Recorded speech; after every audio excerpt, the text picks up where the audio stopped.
yo hoy? Pues yo venía a contaros, yo os voy a contar cómo hago con mis equipos, ¿vale? Con mis equipos, cuando vienen a contarme una presentación, lo primero que les digo es: haz escape, dale al slideshow y gestiona mi ansiedad. Dime exactamente cuánto material tienes para contarme y cuál es la historia que me vas a contar. Cuando yo ya haya alocado mi paciencia y mi energía y que sea capaz de adaptarla a vosotros, esta reunión va a fluir muchísimo mejor. Entonces, ¿yo qué os venía a contar? Yo vengo con un material escrito que es el que se puede compartir, que no es peligroso ni para vosotros si lo divulgáis, ni para mí. Y entonces este material, os iba a contar sobre este material cuál es el camino que hemos hecho en Telefónica desde finales del 2011 durante el 2012, cómo hemos ido cambiando nuestra propuesta de valor al mercado, cómo nos habíamos apalancado la cuarta y la quinta en lo que dicen los clientes, nuestras fortalezas. Aquí había todo un desarrollo de lo que es la propuesta de valor. ¿Muchos de vosotros conocéis Fusión? ¿Conocéis Fusión? Sí. ¿Hay alguien que no lo conozca? ¿No hay nadie que no lo conozca? Vale. Y realmente aquí estaba el core, porque lo que yo quería contaros es algo que es cultura verbal, que es como lo de contar los cuentos. Cuando uno le cuentan un cuento, las cosas las recuerdan. Si no te cuentan un cuento, pues no recuerdas. Yo quería que recordaseis pues lo que para mí es la otra forma de hacer en Telefónica y lo que nos ha permitido llegar a Fusión y ponernos en una plataforma diferencial. Entonces, esto es lo que yo os quería contar. Entonces, os lo voy a contar. Vamos a ver. Yo quería contaros que están los qués y los cómo. Y están los qués visibles y los qués invisibles. Telefónica no os tengo que contar cómo es como compañía, porque es una compañía española y casi todos los que estamos aquí me imagino que sois españoles y que conocéis lo que es Telefónica y el legado que tiene como empresa y lo que supone hoy en el mercado. Entonces, Telefónica es una empresa que ha sido líder durante mucho tiempo, que sigue siendo líder y que tenía un perfil como empresa de líder. ¿Qué les pasa a los líderes? Pues a los líderes les pasa que pueden ser arrogantes, pero que también tienen miedo, porque tienen miedo a perder, porque no son BKV siendo el cuarto queriendo ser el quinto, teniendo un perfil de apuesto por la rentabilidad. No es un Banco Popular que era por lo menos el más rentable, no sé ahora, en su sector. Tú cuando eres grande, te pasa que tienes que perder. ¿Y qué le pasa a todos? ¿Qué le pasa a las personas y qué le pasa a las organizaciones cuando tienen sensación o vértigo por la pérdida? Que eso es un miedo que te atenaza. Entonces, ser conservador y ser cauto tiene unas implicaciones. Las empresas están hechas por personas. Eso significa que como las personas tienen personalidad. Tienen una personalidad teórica y una personalidad práctica. Decía el señor de General Electric que cultura empresarial es aquello que hacen los empleados cuando no les ve nadie.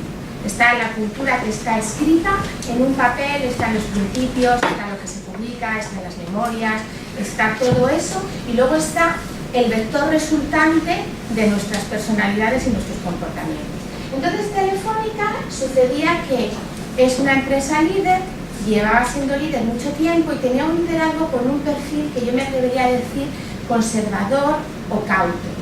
Una forma de trabajar que se basaba en mejoras incrementales, en ir mejorando. Entonces, durante el año 2012 hicimos una serie de qué visibles y que iban perfilando construyendo sobre nuestra propuesta de valor. A nosotros, ¿qué es lo que nos pasa?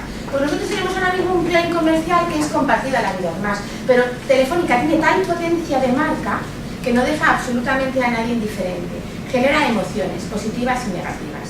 Entonces, ¿qué es lo que sucede? Que realmente el claim que estamos utilizando en cada momento casi es lo de menos, porque tenemos un intangible que es muy poderoso y que proyecta muchas sombras sobre nuestra propuesta de valor. Y en cualquier caso, lo que hicimos hoy fue una acumulación de qués visibles. Revisamos todo nuestro portfolio móvil, y cambiamos a nuestros clientes mejorándoles la oferta. 8 millones de reposicionamientos durante el año 2012. A 8 millones de clientes les mejoramos de forma proactiva, sin que ellos lo pidiesen, sus condiciones comerciales, tanto en el negocio fijo como en el negocio móvil. Nos salimos de la guerra de ofertas y apostamos por el producto definitivo, es decir, usted compra esto y le cuesta esto, mayor claridad, mayor sencillez. ¿Qué hicimos? No hay nada que sea sostenible para el cliente si no es sostenible para las compañías. Yo siempre digo, voy a hacer una cosa diferente, voy a pintar. A ver, os puedo llevar. A ver, esto puede poner. Sí. A mí me gusta decirle compartir con mi equipo lo que es el liderazgo empresarial. El liderazgo empresarial se representa así, o yo lo represento así. Lo represento como la empresa que es capaz de... Esta es la demanda de nuestros clientes, estos son los deseos de nuestros clientes. Esto es lo que es viable, esto es lo que es viable en términos de euros, y esto es lo que es factible en términos de poderlo hacer, porque muchas cosas no se pueden hacer en función del dinero, sino que tengamos las capacidades y los recursos para hacerlo. Estos círculos se están moviendo continuamente. El cliente no se está quieto, nuestra caja, pues que os voy a contar, y las capacidades, lo que es factible depende de nuestros recursos humanos, de nuestro talento, de nuestra capacidad productiva, la tecnología. La empresa que es líder es aquella que esta intersección la maximiza, la que es capaz de hacer coincidir el deseo con lo viable, con lo factible, ¿no? Entonces, ¿por qué hablo de esto en este momento? Porque nosotros, para hacer todo lo que teníamos que hacer, teníamos que ser capaces de financiarnos, y habíamos caído en una trampa. Habíamos caído en la trampa de las subvenciones de los terminales móviles. Nosotros estábamos facilitando el trabajo a los fabricantes de terminales. En un momento determinado, España fue el país de mayor penetración de la telefonía móvil. Nos pasa en la telefonía móvil y nos pasa en la banca. Sabéis que somos la sociedad más bancarizada, con más tarjetas, más TPVs, más cajeros. Sorprendentemente, en España somos pioneros y líderes en muchos sectores de la economía. Lo que pasa es que tenemos ese perfil humilde, un poquito tirando a Quijote y un poquito tirando a Sancho Panza, y no nos lo terminamos de creer, ¿no? Pero en un momento determinado nosotros subvencionamos los terminales para provocar y promocionar la adopción del servicio de telefonía móvil, y eso se había convertido en una cárcel para nosotros. Porque cada vez que un cliente llegaba a nosotros, ese cliente entraba en nuestra casa con pérdidas, porque la subvención que nosotros hacíamos del terminal era muy salvaje. Salvaje así, porque hemos sido compañeras en Vodafone, porque ya era estoy en Telefónica, pero tuve un pasado en el sector en otra empresa. ¿Y qué es lo que sucedió? Pues que como poníamos el dinero donde no debíamos, y como Fenosa, tú pagas la factura de Fenosa y no esperas que Fenosa te subvencione la lavadora. Sin embargo, el consumidor español esperaba del sector de telecomunicaciones una subvención del terminal.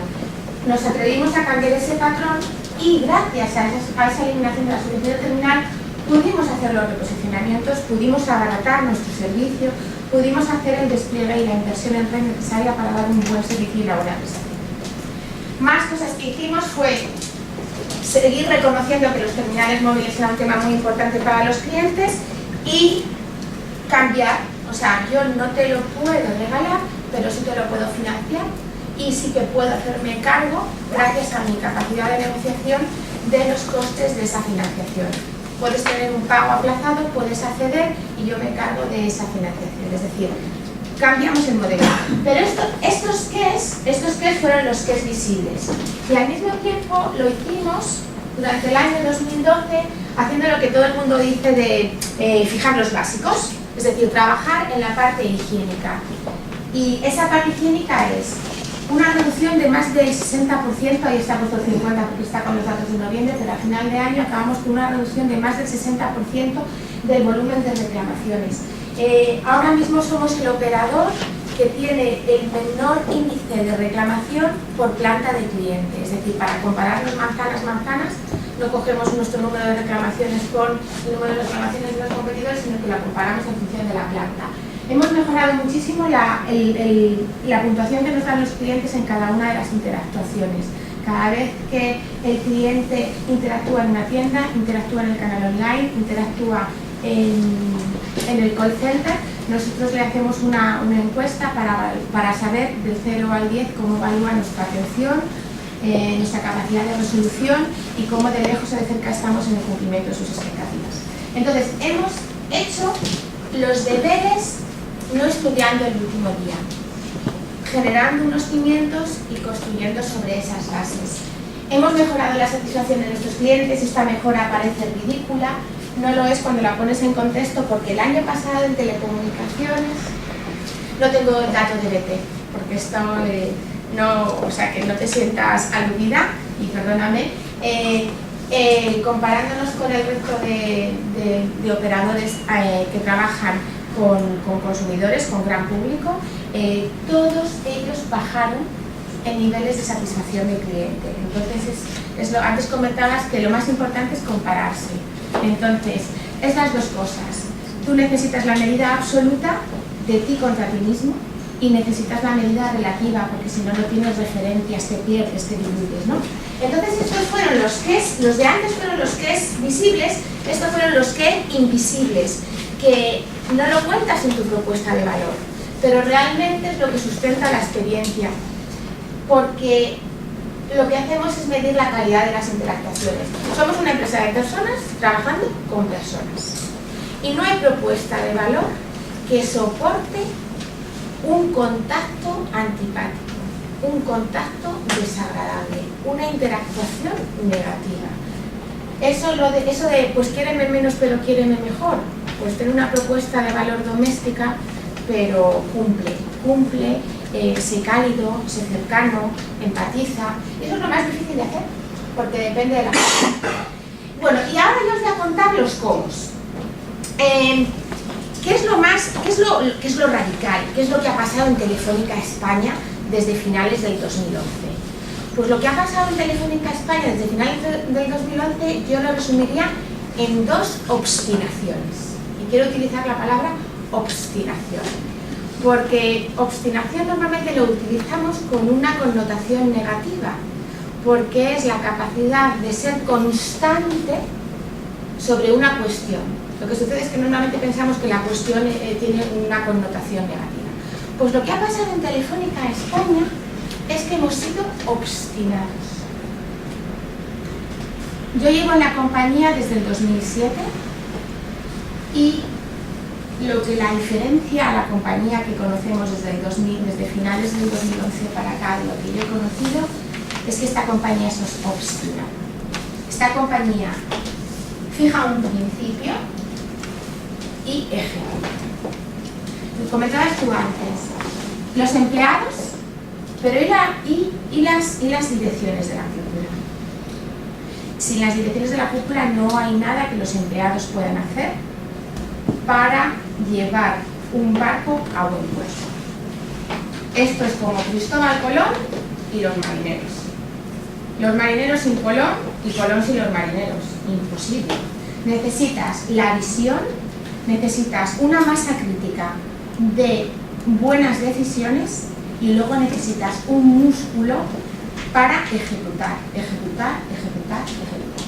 Entonces nosotros hemos tenido dos obstinaciones. Y claramente lo que ha pasado en Telefónica es que antes, comentaba Óscar II, perdonadme, que si las pirámides son así, son asá. Lo que es muy importante es que las empresas son personas, tienen personalidad, las empresas son cuerpos. Y como son cuerpos, hay órganos. Y como hay órganos, hay funciones vitales. ¿Puedes vivir sin corazón? No. ¿Puedes vivir sin riñón? No. ¿Puedes vivir sin sistema nervioso? No. Hay muy pocas cosas con las que no puedes vivir. Pues en las organizaciones pasa exactamente lo mismo. Entonces, tienes que tener un centro neurálgico que vertebre toda la actividad y luego tienes que poner manos a la obra. Y cada persona trabajar teniendo activada su brújula interna. Yo les digo a mi equipo que cuando las personas trabajamos en modo tarea, fracasamos. Que somos capaces de conseguir lo que nos proponemos cuando hacemos tareas, pero trabajamos en modo misión. Cuando nosotros nos elevamos y sabemos que perseguimos una misión, nosotros somos capaces de conseguir lo que nos proponemos. Tú, mi hija, todo el mundo. Otra pregunta, el talento, perdonadme, que yo es que, ¿sabes qué pasa? Que soy muy habladora, entonces si vais haciendo preguntas y me queda con la cuestión de yo diría esto otro, ¿no? El talento, es que talento hay en todas las capas de la organización. Entonces está el talento que tiene potencial y el talento que está en su potencial.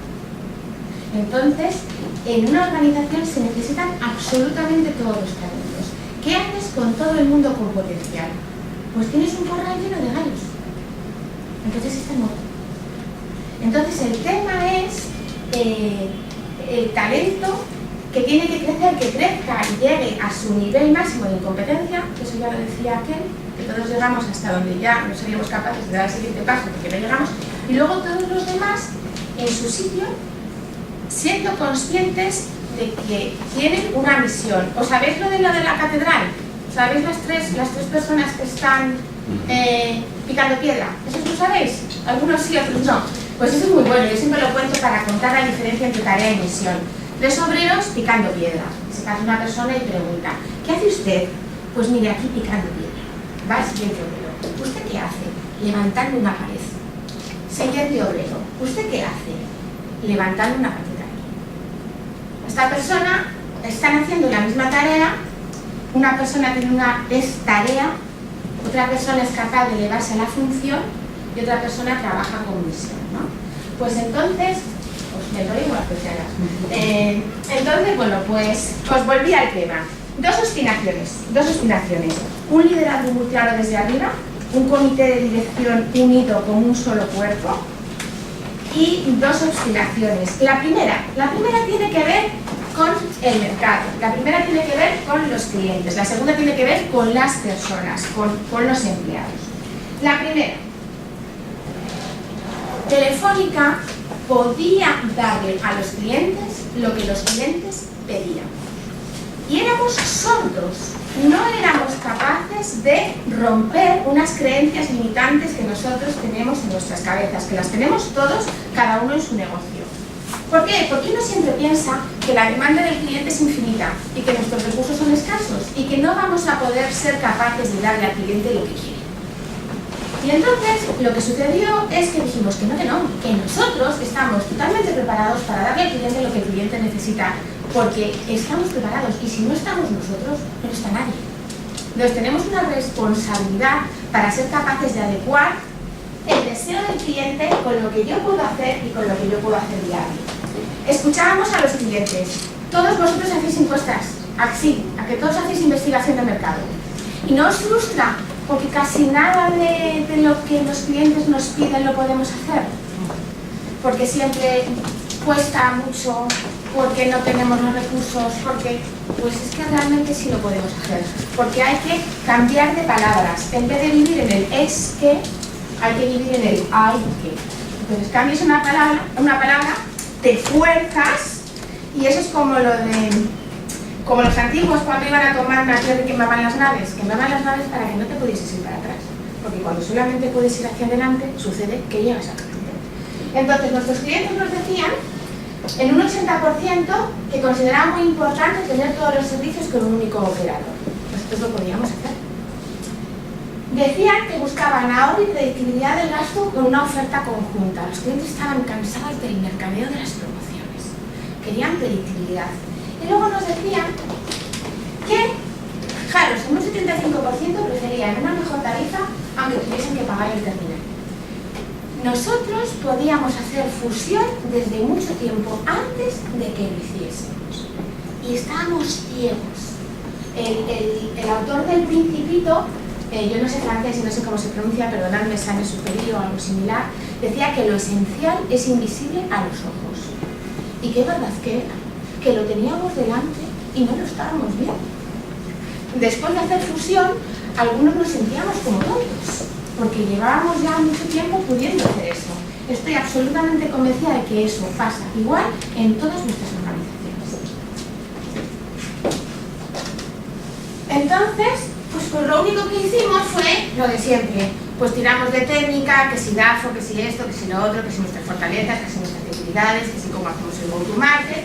Pero dijimos, tenemos calidad de red, somos convergentes, tenemos televisión, una capilaridad comercial que no sea tan gitano, y nos está pidiendo ahorros, sencillez y transparencia, tener más prestaciones, el value for money de toda la vida, más por lo mismo, o lo mismo por menos, el famoso ratio de las fórmulas de antes, y predictibilidad en el gasto. Entonces llegábamos mareando la perdiz, haciendo descuentos cruzados, si eras de fijo te doy un descuento en el móvil, si eras de móvil, íbamos haciendo mejoras incrementales. ¿Cuántos de vosotros, cada vez que tenéis que hacer una presentación, abrís una que ya habéis hecho y hacéis guardar punto? Todos. Depende de vuestra habilidad, terminarás saliendo, pues como se suele decir, si es San Antonio la Purísima, ese refrán, ¿no? Pues sale Frankenstein porque partimos de ideas que ya tenemos, un gráfico que nos gustaba, donde le damos 3 martillazos a un concepto y lo metemos, porque ahorramos, no ahorramos, perdemos.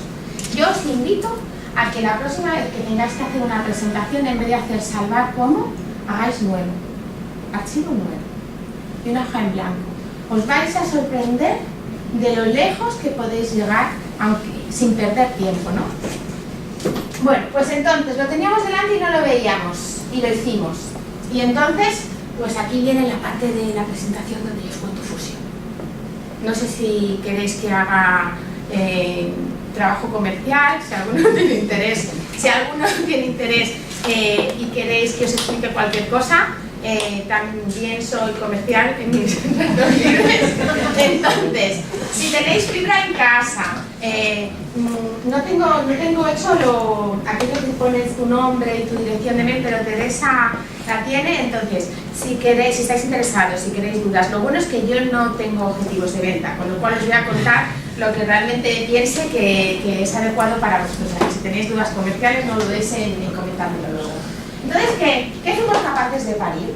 Pues dimos a luz una cosa que teníamos dentro y que no lo sabíamos, una oferta completa, una oferta sencilla, una oferta como un bloque que permitía la modularidad, el coger las piezas que uno quería y que permitía la escalabilidad, porque de hecho desde que lanzamos Fusión en octubre del año pasado, luego hemos lanzado Fusión Cero, hemos lanzado Fusión para empresas, hemos revisado el portfolio del negocio móvil para adecuarlo también. Es decir, ha sido no lanzar un producto o una propuesta, ha sido desnudarnos y volvernos a vestir con otro traje completamente distinto, que si estamos en el desierto nos protege del calor y si estamos en el trópico nos intermedializa, y si vamos al polo pues nos da abrigo y nos da calor.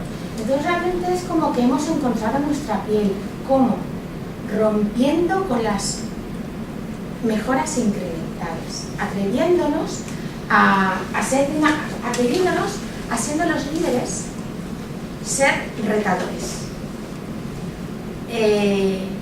Y el resultado es que sale un producto que me puede la pasión, pero yo tenía la palabra carisma ahí escrita porque es la capacidad de suscitar emociones en los seguidores y tiene que ver con magnetismo. Y eso es verdad, que ha sido magnético, porque las reacciones de la competencia nos hicieron la campaña, la lista de clientes pidiéndonos contar con el servicio infinita, la adopción del producto ha sido fabulosa. Tenemos cosas que mejorar, no somos perfectos en la ejecución, pero ha sido una sorpresa. ¿Y sabéis por qué ha sido una sorpresa? Porque lo teníamos en la punta de los dedos Mirad, yo el año pasado me fui de vacaciones una semana. Antes de irme no hablábamos de fusión. Una semana. Cuando volví de vacaciones, la empresa estaba patas arriba y solamente existía fusión. Bueno, esto es... ¿Por qué no coges vacaciones con más frecuencia? ¿Por qué no cojo vacaciones con más? No, yo me cojo todas mis vacaciones, ¿eh? Pero bueno, sí, te digo, no, pero no soy tan importante como para que al irme sucedan las cosas. No soy tan importante como para que al irme sucedan las cosas, pero bueno. Pero solamente es un ejemplo de cómo de un día para otro puede eclosionar un Big Bang positivo en una organización, que muchas veces hay cambios que están largados y que hay que ser capaz de coger el catalizador. Para nosotros también es muy fácil, porque tenemos un líder muy enfocado y con una capacidad de trabajo increíble. Sí, es maño también. Sí. Bueno, estos son pues, los atributos: factura sencilla, un nuevo modelo de acceso a terminales, gestión convergente y desde España. También lo que hicimos fue cambiar la atención y todos nuestros clientes Fusión son atendidos desde España. Porque es mejor por una razón, porque aunque no lo sea, que de eso podríamos discutir mucho, el cliente lo piensa. El cliente piensa que le atiende mejor un chico desde la plataforma de Santander que desde Bucaramanga. Entonces tú te puedes empeñar en una cosa, pero luego la realidad es tozuda. Entonces el cliente piensa que es mejor. Y tenemos ratios de operadores atendiendo desde Bucaramanga que es que no salen del 10 y del 9 en la atención. Pero tenemos que darnos cuenta que hay cosas que son tangibles e intangibles y que no podemos tocar. No sé cómo voy de tiempo. Y luego ya os quería contar, bueno, esto es los clientes de Fusión mucho más contentos que la media, como un punto más. Están ya en notas de notable alto. Y yo os quería contar esta transparencia solo y dejamos tiempo pues para hablar.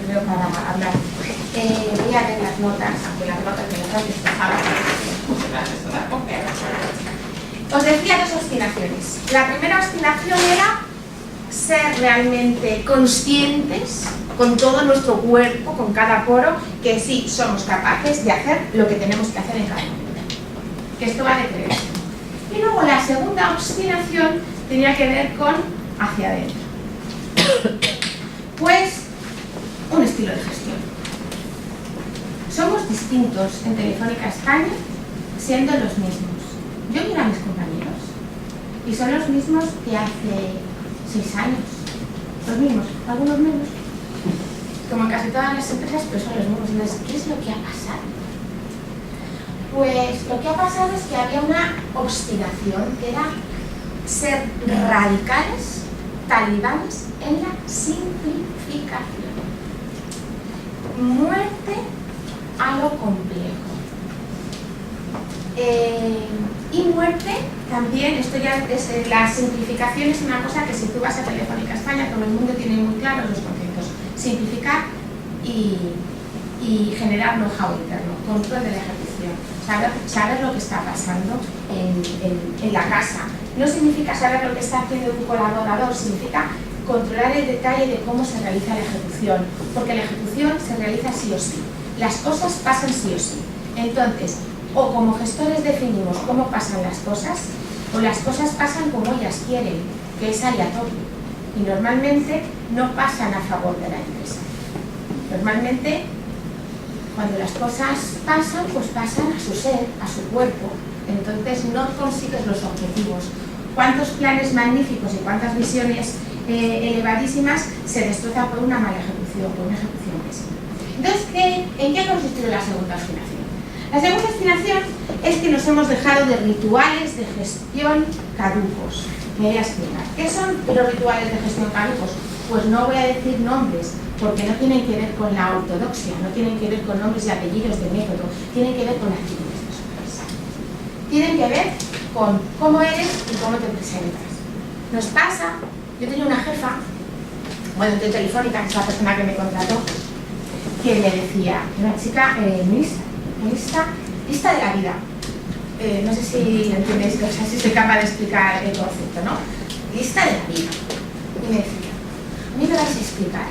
Y yo, académicamente correcta, ni universidad, ni máster, ni formación por un tubo de la antigua muerte y de la nueva, todo el paquete completo. Y me decía, ¿por qué? Cuando escribís y hacemos las presentaciones, somos guardias civiles. Todo impersonal, sé, ¿cómo que sé? Las cosas sé, tú, yo, vamos, primera persona del singular, primera persona del plural, escribís atestados, os quedáis, escribís atestados, no hacéis informes, no ayudáis a la toma de decisiones, porque no sois claros, porque tenemos una forma de hablar, que es la forma de hablar de la gestión, en la que todos nos sentimos protegidos porque estamos en una zona de confort, donde no evidenciamos. Entonces, hay que ser muy sutil para coger un informe y saber si estás recomendando A o lo contrario. No sé si miráis para adentro, somos un poco así los gestores, los que llevamos ya mucho tiempo trabajemos en el área de responsabilidad en la que trabajemos. Entonces, lo que ha sucedido es que aquí ahora, en Telefónica España, al pan pan y al vino vino. ¿Qué vienes a pedir? Que ¿por qué no? Que ¿para qué? La pregunta es ¿para qué? ¿Esto para qué lo hacemos? Porque cuando preguntamos el por qué nos salen las grandes verdades. Esto lo hacemos para hacer el bien y evitar el hambre en el mundo. No. Esto, el otro día hacíamos un taller para trabajar sobre nuestra marca y decíamos, ¿por qué tenemos que hacer un proyecto de marca? Y yo les decía, mira, en vez de por qué hay que preguntarse para qué. Porque, ¿por qué hacemos un proyecto de marca? Para conseguir tener una imagen de marca que inspire confianza. Ese por qué es absolutamente nada practicable. Con eso no sé hacer nada. Sin embargo, el para qué te ayuda. Porque cuando tienes una marca potente, la captación de clientes nuevos y la fidelización de clientes nuevos es mucho más barata. Ese para qué es mucho más económica. Es mejor para una compañía. Te has expresado en términos de para qué en vez de por qué. Los para qué son mucho más practicables. Yo esto lo hago fui a un curso, me lo explicaron y lo hago hasta con mis hijos ahora. Intentar entender el para qué de las cosas, no el por qué. Entonces ahora en la compañía, yo hago mi lectura que estamos haciendo esto. Nuestro consejero delegado nos ha pedido simplificación radical. Radical. Donde antes hacíamos 2000 unidades de lo que fuese, ahora hacemos 20. ¿Qué pasa en una organización que hace 2000 cosas de algo? Que está gripada. Te encuentras a la gente por los pasillos corriendo, apariencia de trabajo, solemnidad, ¿cómo estás? Pasta la bandera. ¿Sabéis esa puesta en escena, vale? Bueno, pues cuando tú haces 2000 cosas, haces 2000 unidades de algo, ¿y qué pasa en 2000? Pues que hay de todo. Hay cosas que realmente deberías hacer y hay cosas que no deberías ni pensar en hacerlas. ¿Qué pasa cuando tú coges a un gestor, le miras y le dices, Carlos, eras Carlos, 20. ¡Ja! La cosa se pone fea. Es que ya como gestor no te puedes tapar en esa apariencia de trabajo, en esa puesta en escena que significa hago todo lo que puedo.